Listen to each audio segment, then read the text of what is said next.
My name is Sarah, and at 28, I've built a decent career as a marketing executive in Boston. I'm independent, financially stable, and perhaps a bit too direct for some people's taste. My parents died in a car accident 5 years ago, leaving me completely alone. When my distant cousin Rebecca Anderson suddenly started messaging me about visiting our hometown for the holidays, I should have known something was wrong. We'd barely spoken in years. She was the type who posted dramatic social media rants about being the perfect traditional wife while complaining about doing laundry by hand. The woman literally posted photos of herself washing clothes in winter with captions about how her husband should get a second wife to help. I thought it was just attention-seeking behavior. I was wrong, because when I finally visited for Christmas, Rebecca looked me straight in the eye and asked if I'd like to become her husband's second wife. She was completely serious. It all started 3 weeks before Christmas, when Rebecca sent me a text out of nowhere. We weren't close. She was some distant relative through my mother's side, the kind of family connection that only surfaces at weddings and funerals. Rebecca, Sarah, when are you coming home for the holidays this year? Rebecca, we should visit your parents' graves together. It's been too long. I stared at my phone screen, frowning. Your parents, as if she'd ever given a damn about my mom and dad when they were alive. Rebecca had skipped their funeral entirely, claiming she had the flu. The fact that she was suddenly interested in paying respects felt suspicious. But I figured, whatever, she was family, technically, and I hadn't done anything particularly offensive to deserve hostility. Me, not sure yet. Work's been crazy. Rebecca, no worries. Just let me know when you're back. I'll pick you up. Rebecca, haven't seen you in forever. And I just butchered a pig. You have to try my cooking when you're home, honestly. The level of enthusiasm made me uncomfortable. Rebecca and I had never been close enough for this kind of warmth. I just sent back a thumbs-up emoji and tried to forget about it. The truth was, I had mixed feelings about Rebecca Anderson. She was one of those women who constantly posted on social media about being a queen and a traditional wife. Her Facebook was filled with photos of her doing household chores with captions like, "This queen really can't handle everything anymore. Husband, please find me a little sister wife to help. Only accepting virtuous women. No homewreckers allowed. I'll train you myself." Followed by a bunch of laughing, crying emojis. At the time, I just thought it was weird performative humor. The kind of thing bored housewives post for attention. I'd attended her wedding years ago, and her husband's family wasn't poor enough that they couldn't afford basic appliances like a washing machine. She was clearly putting on some kind of martyrdom act, but I didn't think much of it. People post strange things online all the time. I figured it was just social media nonsense and went on with my life. Due to an overwhelming project deadline, I didn't book my train ticket home until December 23rd. I hadn't told Rebecca my exact arrival time, but somehow she was waiting at the small town station when I stepped off the train. I dragged my suitcase behind me, staring at her in confusion.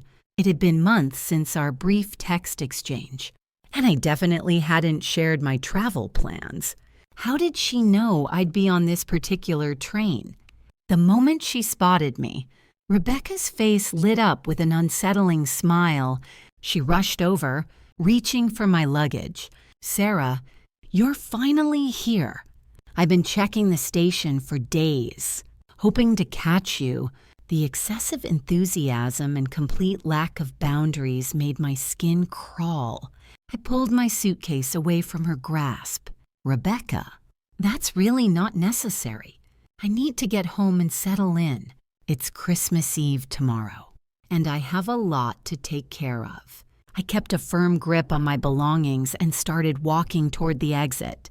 But Rebecca wasn't taking no for an answer. She grabbed at my suitcase handle, trying to wrestle it away from me. "Come on. It's freezing out there. Your house has probably been empty for months. It'll be like an icebox. Come to my place for dinner, and I'll have Mark drive you home later tonight." That's when I knew something was seriously wrong. This level of persistence wasn't normal, especially from someone I barely knew. When she yanked on my suitcase too hard, my shoulder bag slipped off and hit the ground, spilling my belongings across the dirty station floor. I was exhausted from the long trip, and my patience snapped. I said I want to go home first. "Are you deaf?" Rebecca froze, clearly not expecting me to raise my voice. She probably thought I was still the same pushover I'd been before my parents died. She was wrong. Oh my God. "Sarah, I'm just trying to be nice. Why are you being so hostile?" I crouched down to collect my scattered belongings, my voice cold.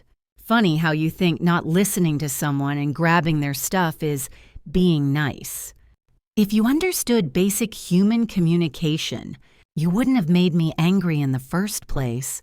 The truth was, losing my parents had changed me.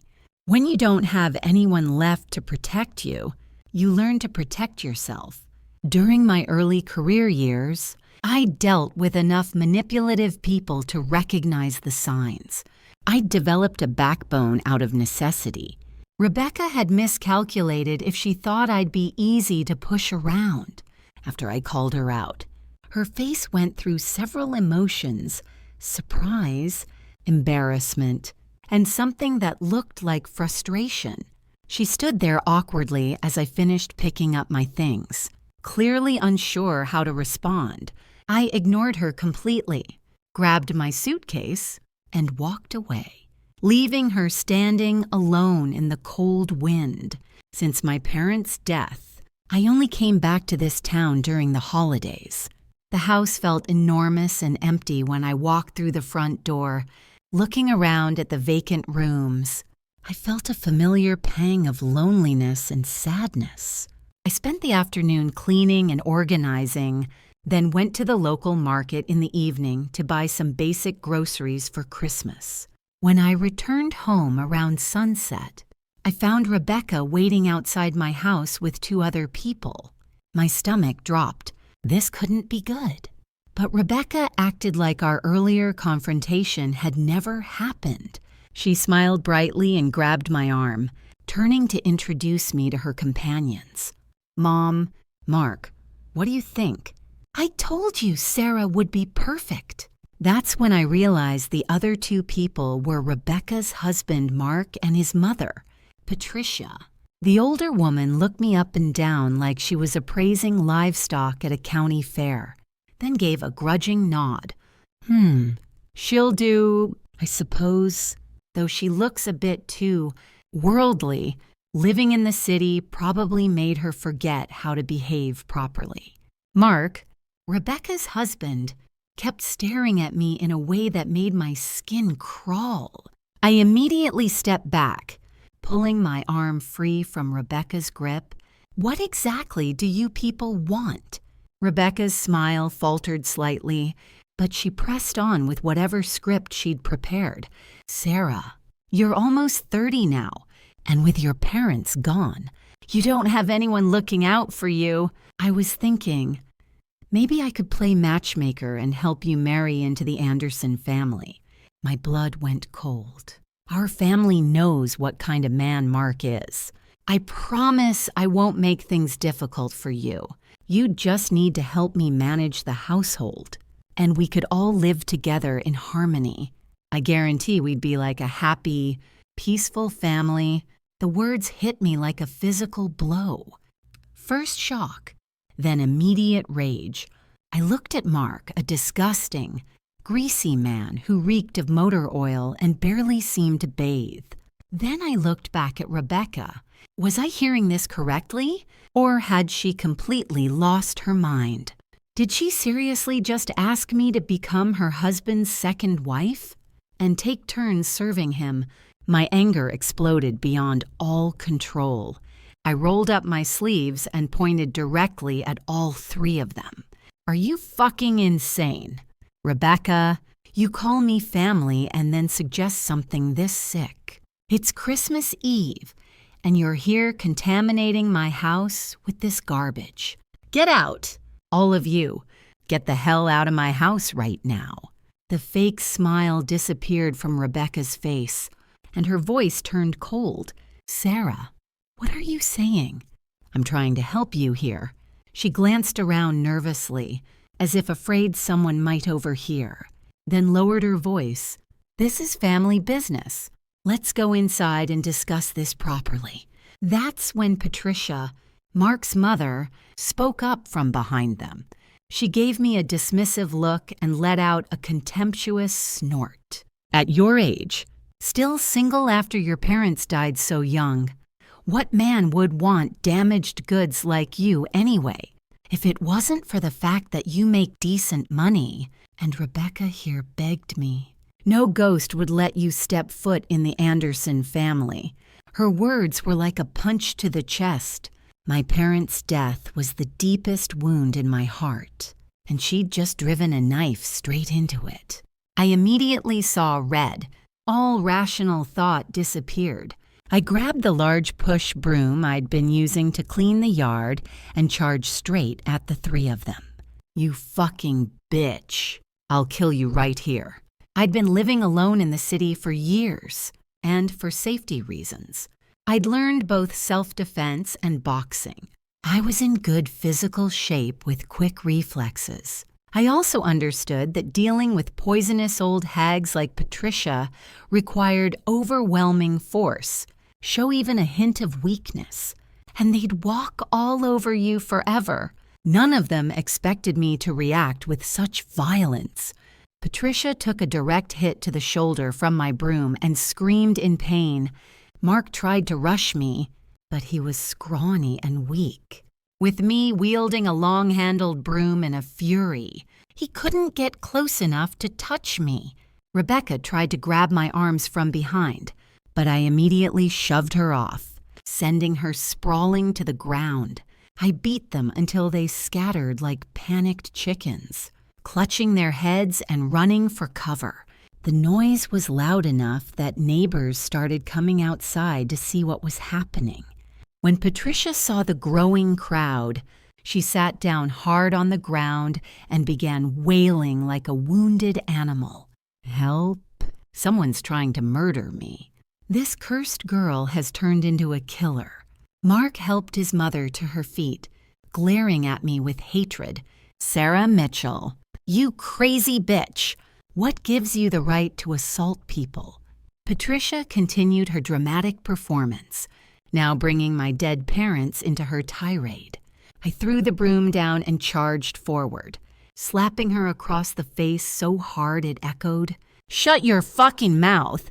No wonder your husband died young.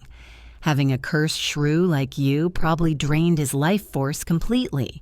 She stared at me in shock, then let out an even more dramatic wail. The neighbors fell silent. Rebecca and Mark didn't dare say another word. I picked up my broom again and pointed it directly at Patricia's face. Old woman, if you keep screeching, I'll beat you to death right here. I'm all alone in this world. I don't give a damn about going to prison. I've got nothing left to lose. If I'm going down, I'm taking you people with me. Now I could see real fear in her eyes. She didn't dare make another sound. Seeing that we had an audience, I decided to make sure everyone knew exactly what these people had tried to do to me. Everyone come and see. This shameless family wanted me to become a second wife to my cousin's husband. Disgusting. Just because I'm an orphan, they think they can bully me. Well, think again. I had no intention of hiding what had happened. I understood that without parents to protect me, people would assume I was weak and easy to manipulate if I didn't make it clear that I was dangerous to mess with. They'd keep coming back to victimize me. The neighbors started whispering among themselves, and more people gathered to watch. I'd achieved my goal. Now the whole town would know what the Anderson family had tried to pull. I slammed my broom down hard on the ground and shouted one final warning. "Get out. And if I see any of you lurking around here again, I'll beat you even worse." Rebecca and Mark were shaking with rage, but they didn't dare respond. They slunk away in humiliation, watching them retreat. I finally allowed myself to breathe. In small towns, you have to show people you're not someone to mess with, or they'll never leave you alone. After my anger cooled down, I felt a chill run through my entire body. It was clear this Christmas wasn't going to be peaceful. I decided that tomorrow, after visiting my parents' graves, I'd head straight back to Boston. The further I could get from this toxic situation, the better. The next morning was Christmas Day, and the sound of fireworks and celebrations filled the air. I wasn't in the mood to cook, so I planned to go directly to the cemetery to pay my respects, then figure out the rest later. But as I approached the gravesite, I smelled something awful, a thick, putrid stench that made my stomach lurch. My heart skipped a beat, and I broke into a run. When I reached my parents' graves, my entire body began shaking with rage. In our area, traditional burial was still common. Someone had dumped human waste all over my parents' graves. The small pine trees I'd planted around the site had been cut down. Even the headstones had been trampled and defaced, covered in dirty boot prints. I found a cigarette butt thrown right next to the memorial. My chest heaved with fury. My hands clenched into fists so tight they hurt. I ground my teeth until my jaw ached. I didn't need to guess who was responsible. I left the scene exactly as I found it and immediately called 911. Even though it was Christmas Day, 2 police officers arrived quickly to photograph the scene and collect evidence. I told them everything that had happened the day before, and I made it crystal clear that I would not accept any kind of mediation or settlement. I demanded they match the boot prints and run DNA tests. I'd pay for it myself if necessary. The officers could see how distressed I was and quickly assured me they'd handle the investigation fairly and that I wouldn't need to cover the costs. I believed in the justice system, but after this incident, I couldn't leave town immediately. I had to stay and see this through. During the investigation period, Mark kept circling around my house like he was deliberately trying to provoke me. Rebecca came by several times with small gifts, claiming she wanted to apologize, but her words were full of veiled threats about how difficult life could be for a woman with no family support. I wasn't polite about it. I threw both her and her gifts off my property. The very next day, Rebecca's 12-year-old son, Tyler, threw rocks through my windows and stood in my yard screaming, "Grandma says you're just a broken shoe nobody wants anymore. So what if you make money? You probably do disgusting things in the city. Dirty whore." I immediately chased him down, grabbed him by the ear, and slapped him hard enough to leave marks. He ran home crying. Rebecca and Patricia tried to come over and cause more trouble, but they were too busy dealing with their own legal problems. The investigation results came back. The evidence was clear, and Mark was sentenced to 2 weeks in jail. I went with the police when they arrested him at Rebecca's house. Both Rebecca and Patricia looked like their world was ending.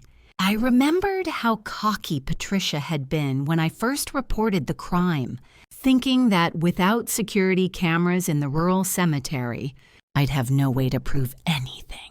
Now, seeing her crying and carrying on, I felt deeply satisfied. I smiled coldly to myself.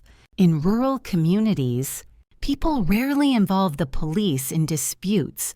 Even when they do, It's usually resolved through community mediation.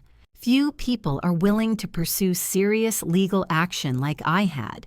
Patricia probably never imagined I'd be ruthless enough to send her son to jail when Tyler saw his father being led away in handcuffs, while his mother and grandmother sobbed helplessly. He completely lost it. He grabbed a toy gun and tried to bite me. I gave him another hard slap, and he immediately went quiet. Rebecca and Patricia had already experienced my fighting abilities firsthand. They didn't dare get physical with me. They could only stand at a safe distance and hurl insults. I laughed coldly. The police haven't left yet. If you want to spend Christmas in jail with your husband, feel free to keep this up. But thinking about what they'd done to my parents' graves, the fire of rage still burned in my chest. Let me make something crystal clear. If anyone touches my parents' grave again, I'll make you pay. I'm a woman with nothing left to lose. I'll go to any length for revenge. They all shrank back like frightened birds. I turned and walked away. Behind me, I could hear Patricia screaming at Rebecca. "This is all your fault. You worthless piece of trash." A wave of sadness washed over me. When Rebecca got married, she hadn't been willing either. Her family had essentially sold her to Mark Anderson for a $30 suo and a bride price. But somehow, she'd transformed into this, I didn't want to think about it anymore. When I got home, I gave some money to a neighbor and asked him to keep an eye on things in the village. If Rebecca's family tried anything else with my parents' graves, he should call me immediately. Then I packed my bags and returned to Boston. The war was far from over. Back in Boston, I threw myself into work with a vengeance. The new year brought a flood of projects, and I stayed busy enough to keep my mind off the toxic drama back home. I thought the worst was behind me. I was wrong. 2 months later, Rebecca and Patricia showed up at my office building with Tyler in tow, ready to cause a scene that would make their previous antics look like child's play. When I came downstairs, Patricia was on her knees in the middle of our corporate lobby, sobbing dramatically while security guards tried unsuccessfully to remove her. She was putting on the performance of her life. "Everyone look. Sarah Mitchell is a homewrecker who destroyed my son's marriage. She seduced my daughter-in-law and beat up my grandson. Heaven won't tolerate this injustice." Rebecca stood nearby with tears streaming down her face. Playing the role of the victimized wife perfectly, Tyler lurked behind them, those calculating little eyes scanning the crowd of gathering onlookers. The moment they spotted me, Tyler charged forward and started punching me while screaming, "I'll kill you. It's all your fault my mom is crying." I was already exhausted from a brutal work schedule, and now I had a migraine pounding in my temples. A crowd of people surrounded us, pointing and whispering. Security had already called the police, so I forced myself to stay calm and not retaliate physically. This wasn't my small hometown where I could solve problems with violence. I had to wait for law enforcement to handle it properly. But Patricia saw me and immediately switched tactics. She lunged forward and grabbed onto my jacket. "Sarah Mitchell, you cursed witch. Your parents died and left you with nothing. And now you're destroying my son who's locked up because of you." Rebecca's voice was choked with fake emotion. "Sarah, how could you be so heartless? If Mark stays in prison, Tyler's future is ruined." Patricia wailed even louder. "That's right. The fortune teller said our family would produce a government official someday. But you evil star, ruined everything. You owe us an explanation."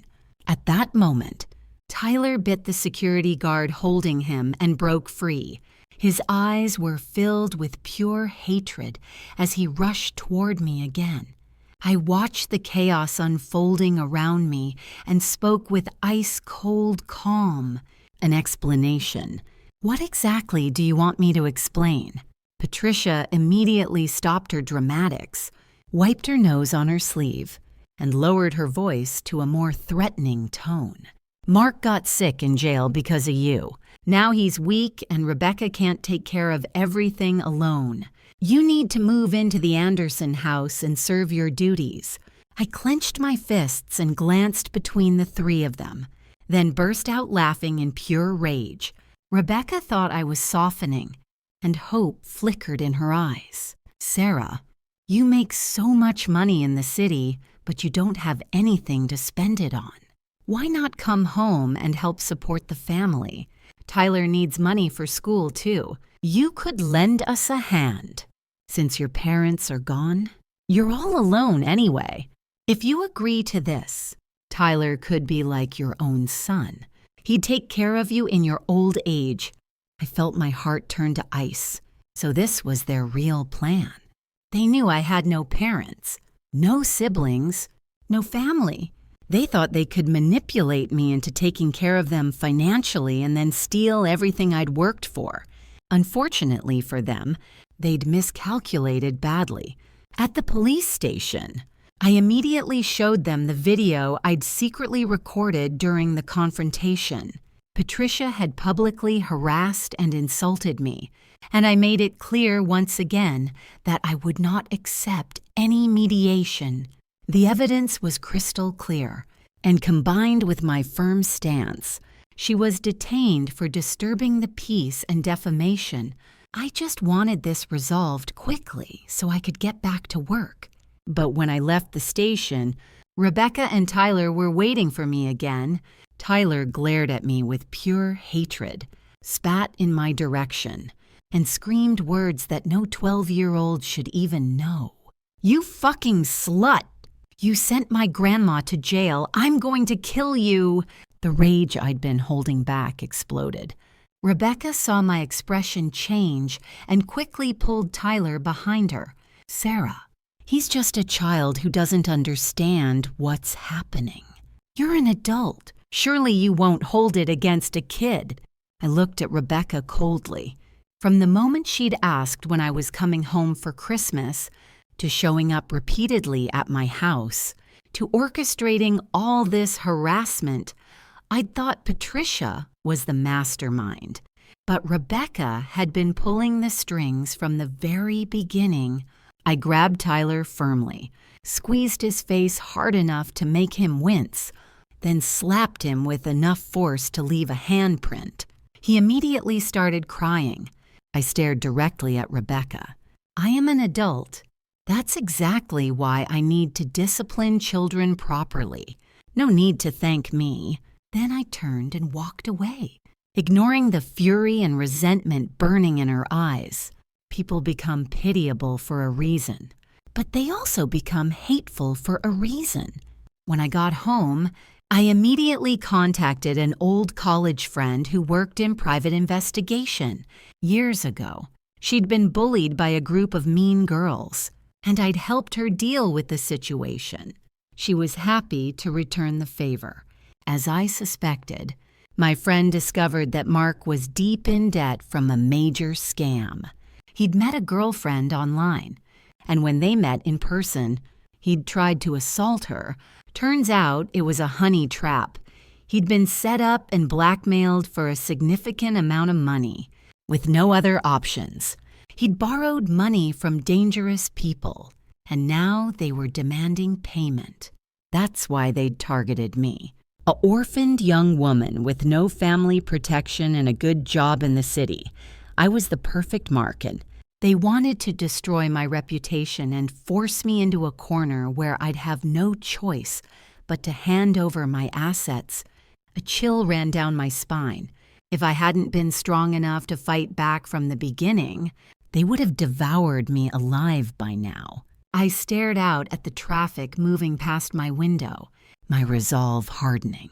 They wanted money. Fine. I'd give Mark exactly the opportunity he was looking for. I remembered seeing certain work opportunities advertised online, simple tasks that paid surprisingly well.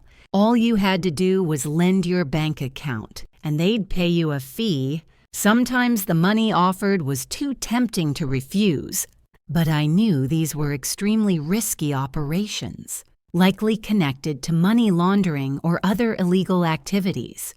Anyone who lent their account information could easily become an accessory to serious crimes. I contacted my investigator friend again and asked her to subtly leak information about these opportunities to Marky. She didn't need to do much, just let him know such options existed. If he was an honest person, he'd be suspicious and recognize it as a scam. But I'd already seen through him. He was lazy and desperate for easy money. All I had to do was wait. I quickly refocused on my actual work. After all, I still had a major client deal to close. But 3 days later, I got another call from the police. According to the officer, after Patricia was detained, Rebecca had taken Tyler to the city alone. With no money, they'd been sleeping under highway overpasses for several days. Eventually, Rebecca found work washing dishes at a soup kitchen that provided meals and shelter for employees. But on her very first day, while she was busy in the kitchen, Tyler caused a catastrophe in the dining area. The kid had always been a spoiled little tyrant. Completely undisciplined and violently aggressive, he got into an argument with another child, and when the other kid's parents weren't watching, Tyler grabbed the boy's head and shoved it into a pot of boiling soup. The other child suffered severe burns and was still in intensive care. The police told me that since Rebecca had no money for bail or legal fees, they were calling me as her emergency contact. I just laughed coldly and replied calmly, "Officer, my family cut ties with these people some time ago. Whether it's jail time or compensation payments, please don't contact me anymore. I'm very busy. Thank you." I hung up immediately, but I was curious about something. Shouldn't Tyler be in school right now? Why wasn't he attending classes? After asking around, I learned that the kid had been causing violence at school for months, seriously injuring several classmates and nearly committing what could have been classified as attempted murder. Patricia had blamed the school, claiming they were corrupting her precious grandson. She'd transferred him to an expensive private school in the county, but with Mark drowning in debt, they couldn't afford the private school tuition. And since Tyler refused to do any actual studying, Patricia eventually just pulled him out of school entirely and brought him to the city to help with their harassment campaign against me. Learning all this, I could only shake my head in dark amusement. Their family had been toxic for generations. Each new generation just continued the cycle of dysfunction. While I didn't want to get involved anymore, I couldn't resist paying someone to keep me updated on their situation. It was better than any soap opera. The family of the burned child wasn't backing down. The father had some political connections locally and wasn't just demanding financial compensation.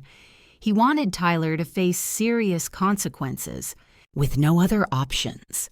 Rebecca called Mark in jail. That's when he learned his mother had been arrested and his son had caused a major incident requiring massive compensation. Now I understood why Rebecca had initially reached out to me. Mark was released early to deal with the crisis. He beat Rebecca severely, then went to the victim's family and literally got on his knees to beg for forgiveness. In the end, they agreed to a settlement of $75, €0, and the other family would drop the criminal charges. But the child's burns were severe enough to require skin grafts. Initially, they wanted to use Tyler's skin for the procedure, but Mark couldn't bear to hurt his son, and Rebecca was too protective. so they used Rebecca's skin instead. At first, I felt a twinge of sympathy for her, but then I remembered everything she'd put me through, and that sympathy evaporated. I was only curious about one thing. Where did Mark get $75? Sorella. That's when I put my plan into motion. When Mark and Tyler showed up outside my office building, security didn't stop them. I'd already instructed the guards to let them in. The two women who'd been fighting for the Anderson family were both out of commission now. It was time for these two cowards to face me directly, but this time, they'd learned from their mistakes. Mark didn't scream or cause a scene. He just stood there looking pathetic and disheveled. Clearly trying to play the sympathy card, he walked up to me and, without any preamble about borrowing money, demanded $300. Zewares outright. I responded coldly, "I don't have it." He immediately switched to threats. "If you don't pay up, I'll destroy your company." I just smirked and said nothing, waiting to see what kind of performance he'd put on. Seeing that I remained calm, he lost his temper and started shouting, "Sarah, I know you had to abandon Tyler when he was born. You had no choice, but he's still your son. How can you be so heartless? Just consider it a loan. I'll sell everything I own to pay you back if I have to." As he spoke, he forced out some crocodile tears, trying to paint himself as a poor father, abandoned by his baby mama, struggling to raise a sick child alone. I glanced toward the distance, where I could see a man in black clothing holding up his phone, obviously recording. Mark noticed me looking and seemed confused for a moment, then doubled down on his dramatic performance. Right in the middle of his tearful monologue, I disconnected my phone's Bluetooth connection. Suddenly, a sarcastic voice rang out clearly. "Oh, wow. Everyone look how quickly this guy can change his tune." Mark froze, turning to stare at me in complete bewilderment. I smiled and held up my phone. "Oops, sorry. I was on a video call with a client. I'd known in advance that he'd hired someone to film this encounter. Planning to use the footage to destroy my reputation online, I happened to be negotiating a partnership with a popular TikTok influencer at the time.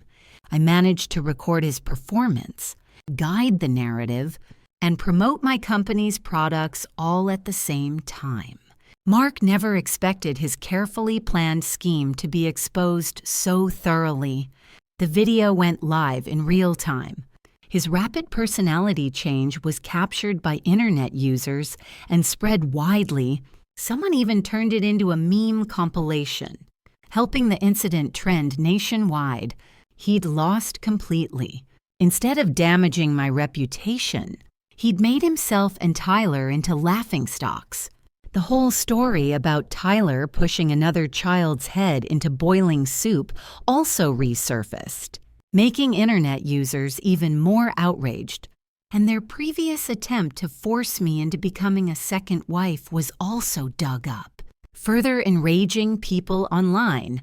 Meanwhile, my company's products got massive exposure from piggybacking on the drama, and our sales skyrocketed. I watched the flood of angry comments directed at Rebecca's family and allowed myself a small smile. I guess I owed Mark a thank you this time. A week later, news broke that Mark had been arrested again. He couldn't get any money from me and couldn't come up with the compensation payment. The burned child's parents threatened to break Tyler's legs. With no other options, Mark became increasingly desperate. He started lending his bank account information to make quick money. Before, he'd been cautious, only taking small jobs that didn't pay much. But now, needing cash urgently, he threw caution to the wind and took on several high-value transactions. Those transactions caught police attention. After his arrest, investigators traced the money trail and uncovered multiple money laundering and fraud operations. Ever since Tyler's incident, Rebecca and her son had been living in a rented shipping container in the slums. Rebecca had no idea that when Mark claimed to be going out to work, he was actually using his bank account for illegal financial transactions. When she learned Mark had been arrested, Rebecca's world collapsed. She fainted on the spot. I watched the video on my phone, seeing her lying unconscious in the mud while Tyler played nearby, completely indifferent to his mother's condition. Only when he got bored and wanted food did he kick her a couple of times and tell her he was hungry. When she didn't respond, he just walked away. Fortunately, other people in the area noticed and called 911. I could only feel pity for her. Mark didn't value his wife, so even in Tyler's eyes, his mother was just a servant.